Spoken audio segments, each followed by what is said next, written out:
Bonjour, je m'appelle Camille Pecker, je suis sophrologue et coach sur Montpellier. Voici aujourd'hui ma troisième vidéo qui va essayer de vous mettre visuellement comment fonctionne l'être humain, ce qu'on peut appeler le schéma de vie. Alors, pour ça, on va essayer de partir du principe que cette flèche, c'est vous, votre être qu'on va décortiquer. C'est-à-dire comment je fonctionne, mes pensées, mes émotions, mes sentiments. Quand souvent on nous dit mais prends du recul sur la situation. Mais ça veut dire quoi en fait prendre du recul?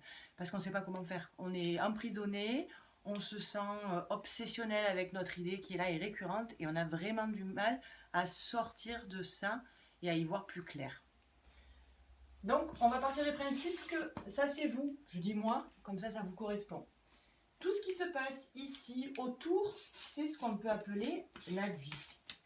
C'est-à-dire les événements positifs comme les événements négatifs. Événements positifs, super, ça a une résonance sur moi positive. J'ai une augmentation, mon ami est là, mon amoureux m'a fait une surprise, je suis contente, c'est quelque chose qui est positif et qui rentre à l'intérieur de moi. Mais négativement, malheureusement, c'est le même fonctionnement. Quand il se passe quelque chose ou quand je suis en attente, voilà, je crée et du coup, je ressens négativement en moi ce qui se passe dans la vie. On va maintenant, à partir de là, faire de l'introspection et on va commencer à rentrer à l'intérieur de soi. Premier niveau, qu'est-ce qui nous définit? Qu'est-ce qui fait qu'on voit que c'est nous? C'est ce qu'on appelle notre corps. Le corps, c'est votre enveloppe corporelle. Tout ce que vous ne dites pas avec les mots, vous savez, vous avez dû l'entendre, ben, votre corps l'exprime avec des mots MAUX. Alors pour ça, c'est très simple. Si vous êtes intéressé de savoir qu'est-ce que votre corps vous dit, je vous conseille le dictionnaire des malaises et maladies de Jacques Martel, qui est très bien fait et qui explique vraiment ce qu'on vit et surtout comment faire pour en sortir. Ça, c'est tout ce qui est pour la partie corps. À partir de là, je continue à rentrer à l'intérieur de moi et je vous présente votre meilleur ami et votre pire ennemi.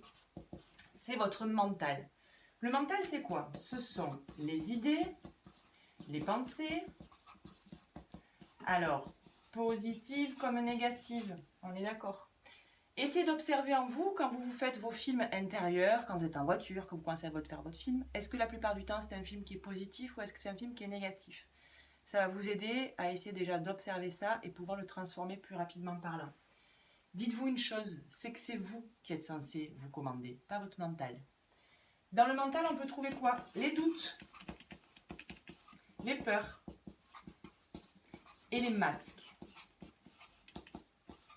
Il y a une chose qui est sûre, c'est que quand on vient au monde, quel que soit familialement, on va essayer de simplifier, on va dire qu'une grossesse voulue, tout est voulu, on est avec une confiance absolue en nous. Ce qui vous le prouve, c'est que vous ou n'importe quel enfant, quand vous apprenez à marcher, vous verrez jamais un enfant vous dire « je ne vais pas y arriver ».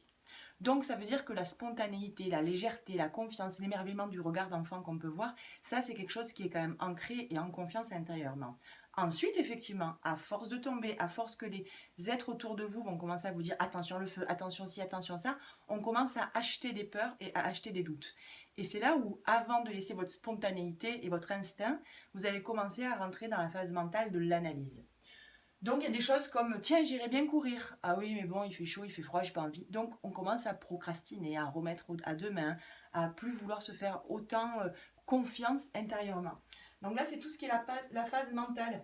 La phase masque, à la limite, je vous fais référence à une autre vidéo. Ça peut être persécuteur, victime, sauveur. Ça peut être le bouffon, celui qui est tout le temps en train de faire rire tout le monde. On va dire que ce sont des étiquettes ou des fonctionnements qu'on se crée pour pouvoir soulager ou tempérer par rapport à notre intérieur quand on est en souffrance. Après le mental, on va rentrer encore un peu plus à l'intérieur de vous. Et là, ce sont vos émotions. Une émotion, pour essayer de vous simplifier, c'est comme un tambour. Ce tambour, pour qu'il vibre plus ou moins fort, il faut bien qu'il y ait une petite baguette ou une grosse massue. Et ça, c'est ce qu'on va appeler le sentiment. C'est-à-dire, c'est le ressenti que vous avez des événements. Sentiment d'amour, c'est une petite baguette très légère qui va faire que émotionnellement, il y en a qui vont vous dire j'ai des papillons, je me sens bien, je me sens légère, pétillante. Du coup, bizarrement, dans ces moments-là, le mental, il n'a pas trop de place. On est bien, on est assez confiant. Dans son corps, en général, tout va bien, parce que dans la vie, tout va bien. Arrive un sentiment de colère, d'injustice, d'abandon. C'est la grosse massue, là, qui va taper sur le tambour des émotions. On va se sentir oppressé, pas bien, la boule à la gorge ou dans le plexus complètement verrouillé. Du coup, on essaye de comprendre, on veut analyser, on se pose plein de questions. Notre corps, ben forcément, il réagit. Et dans la vie, ça le voit. Donc, à partir de là, vous pouvez vous dire qu'en fait, la seule chose dont vous êtes complètement maître, pour vous, c'est tout ce qui se passe à l'intérieur de vous. Tout ce qui est à l'extérieur, vous n'avez aucun pouvoir. Donc, à partir de maintenant, déjà, vous savez que vous êtes maître de ça. Arrivez déjà à savoir ce que l'on veut ou ce qu'on ne veut plus, ce que l'on ressent. Déjà, c'est mettre des mots et pouvoir avoir un certain recul sur ses sentiments.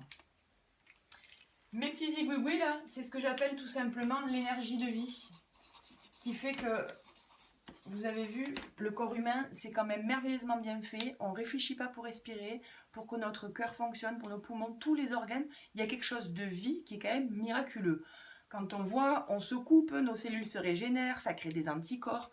Donc il y a un moment, c'est pas possible que l'intérieur de vous, votre essence intérieure, soit si bien faite et que dans la vie extérieurement, quand on regarde l'équilibre autour de nous, l'air, la terre, le feu, l'écosystème, enfin tout ça c'est quand même merveilleusement bien fait. Mais nous là, dans le mental, ça va pas. C'est bien qu'il y ait un moment, on a ce qu'on appelle des filtres. Donc les filtres, on va dire que ce sont les ressentis que vous avez eus depuis votre enfance. Que ce soit un sentiment d'abandon, de rejet, tout ce qui peut être un sentiment négatif. Vous allez imaginer que c'est comme une pastille de couleur de diapositive. L'énergie de vie traverse et projette dans votre vie votre ressenti, votre filtre. Donc plus vous allez être nettoyé, plus vous allez prendre la conscience de vos sentiments négatifs, évidemment, puisque les positifs, on les garde, ils sont très bien ceux-là, il n'y a aucun problème. Mais tout ce qui est négatif que je ne veux plus, dont je me rends compte, déjà le simple fait de s'en rendre compte et de fonctionner différemment à travers plusieurs outils que je vous propose, c'est déjà en avoir conscience et faire. Voilà, j'espère que vous avez compris, que c'était assez clair pour vous et je suis ravie d'essayer de vous donner des petits états de lumière sur votre état et comment on fonctionne. Je vous souhaite une belle journée.